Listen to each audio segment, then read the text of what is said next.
Bueno, buenas tardes, hermanos. Cuando Carlos me dijo, el pastor, de compartir una palabra, recordé lo que el Señor me estaba dando en estos días. Yo estoy hace un tiempo leyendo el libro de Jeremías y el Señor me habla al corazón con este libro. Es precioso. Vamos a leer en Jeremías 27, el versículo 1, que dice: en el principio del reinado de Joacim, hijo de Josías, rey de Judá, fue de Jehová esta palabra a Jeremías, diciendo. Queremos aclarar que el libro de Jeremías, Jeremías era un profeta de Dios, un siervo precioso que profetizaba en el reinado de los reyes Joacim, Jechonías y Sedecías, y estos reyes hacían lo malo en los ojos de Dios. Eran, por supuesto, idólatras, siempre andaban con dioses falsos que hacían los altos, escuchaban a los adivinos, a los profetas falsos, que le hablaban a ellos lo que ellos querían oír. Pero Jeremías tenía otra palabra, una palabra verdadera porque era la palabra de Dios, pero también era una palabra dura. Y el pueblo, vamos a ver en Jeremías 27 cómo actuaba el pueblo. En Jeremías 25. En Jeremías 25, dice, palabra que fue a Jeremías acerca de todo el pueblo de Judá, en el año 4 de Joacim, hijo de Josías, rey de Judá. Y él le hablaba y le amonestaba Jeremías de parte de Dios. Y Dios mismo dice que Jehová, dice el versículo 3, os he hablado madrugando y dando aviso, mas no oíste. En el versículo 4 dice, no oíste ni inclinaste vuestro oído para escuchar. Y así todo el capítulo. Le decía en el 6, no vayáis en pos de dioses ajenos, sirviéndoles y encorvándoos a ellos, ni me provoquéis a ira con la obra de vuestras manos. Empero no me habéis oído, dice Jehová en el 7. Y en el 8 dice, por cuanto no habéis oído mis palabras, he aquí enviaré yo y tomaré todos los linajes del Aquilón, dice Jehová, y a Nabucodonosor, rey de Babilonia, mi siervo, y traerélos contra esta tierra. O sea, no oía, escuchaba la voz de Jeremías, escuchaba la voz de Dios, pero no la oía. Y hay una diferencia, ¿no?, que tomarla para nosotros. Muchas veces estamos muy acostumbrados a escuchar la palabra de Dios en la iglesia, en nuestra casa, pero no en oír la voz de Dios que quiere hablarnos a nuestro corazón. Ya nos habla de una experiencia, de que la palabra pueda hacer la obra que tiene que hacer en nuestro corazón, como espada que penetra, como martillo que rompe las durezas de nuestro corazón, como lo dice ahí en Jeremías, que es la palabra de Dios. Y así la palabra de Jeremías era mucho más dura, porque si damos vuelta en el 25, en el versículo 11, dice, y toda esta tierra será puesta en soledad, en espanto, y servirán estas gentes al rey de Babilonia 70 años. Ahí vemos cómo iban a estar 70 años de cautividad, iban a tener en Babilonia. Y nada menos que 70 años, una prueba larga, una prueba amarga, que era un castigo. Era un castigo de de Dios hacia su pueblo, hacia Judá. ¿Por qué? Por tantas cosas y tantos años, aún desde Manasés, también, que era un rey muy malvado que había hecho mucho mal ahí en Judá también. Entonces, ahí el Señor, también en el capítulo 27, donde habíamos leído al principio, vamos a ver lo que le dice a Jeremías sobre la cautividad. En el versículo 2, Jehová me ha dicho así: hazte coyundas y yugos y ponlos sobre tu cuello. Eso era una figura, Las coyundas era una correa para sujetar, y el yugo nosotros lo conocemos que eran unas maderas, ¿no?, que ponían sobre la cabeza de los bueyes para dominarlos, para sujetarlos y para dominarlos. Así iban a estar como esos bueyes, bajo la dominación de Nabucodonosor, del rey de Babilonia.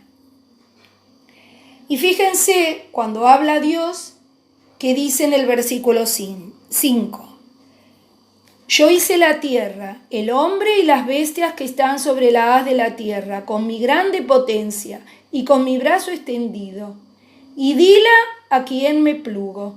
Y ahora yo he dado todas estas tierras en manos de Nabucodonosor, rey de Babilonia. O sea, acá vemos que él se manifiesta a Dios con el poder que tiene, que hizo la tierra, hizo al hombre, hizo a las bestias, y le da la potencia y le da la supremacía, le da el poder a quien quiera. Dice, y dile a quien me plugo la tierra. Y esta tierra se la iba a dar ¿a quién? A el rey de Babilonia, con un propósito. No era porque el rey de Babilonia, porque también fueron después todos estos pueblos que sometieron a Judá y al pueblo de Dios, van a ser juzgados y también tuvieron su castigo, ¿no? Y serán juzgados.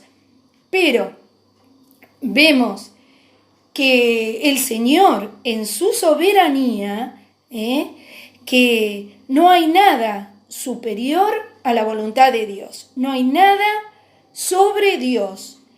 Él, como sabemos, ¿no?, el versículo de Apocalipsis, abre y ninguno cierra, y cierra y ninguno abre. O hay otro versículo también que dice, ¿quién será aquel que diga que vino algo que el Señor no mandó? Ese es en Job, creo. Y bueno, ahí vemos, ¿no?, que el Señor está por sobre todas las cosas. Como nos pasa ahora, ¿no?, a la humanidad. El Señor permite esto, ¿no? Un virus que tiene a la humanidad aterrada.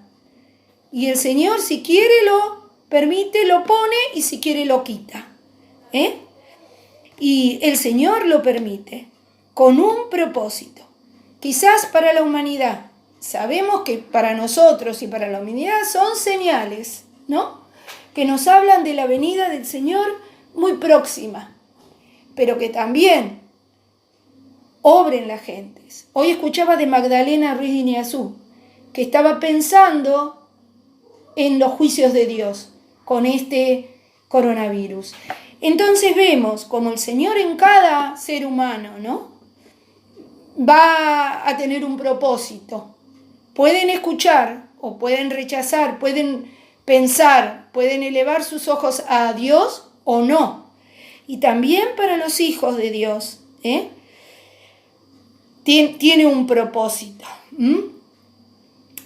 Ante la dureza de su pueblo y también el pecado en este mundo, el Señor permite estas cosas.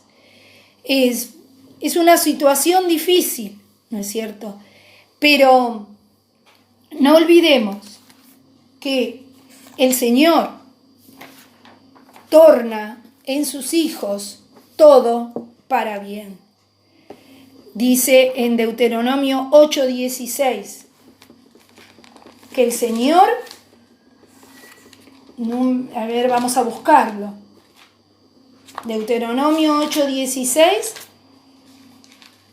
nos habla, que dice, que te sustentó con maná en el desierto, comida que tus padres no habían conocido, afligiéndote y probándote, para a la postre hacerte bien.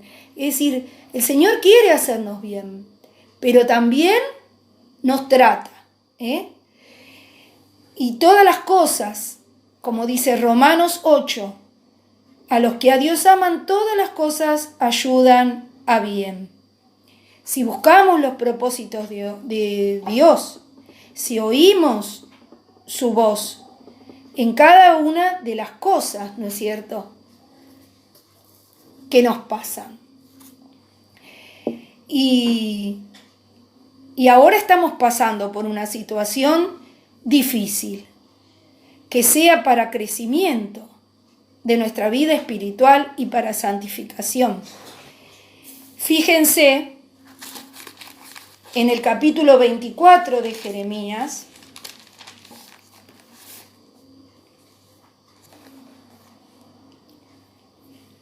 dice acá, bueno, vemos que no hay un orden cronológico a veces en los capítulos en Jeremías, pero todo se está hablando del mismo tema de la cautividad.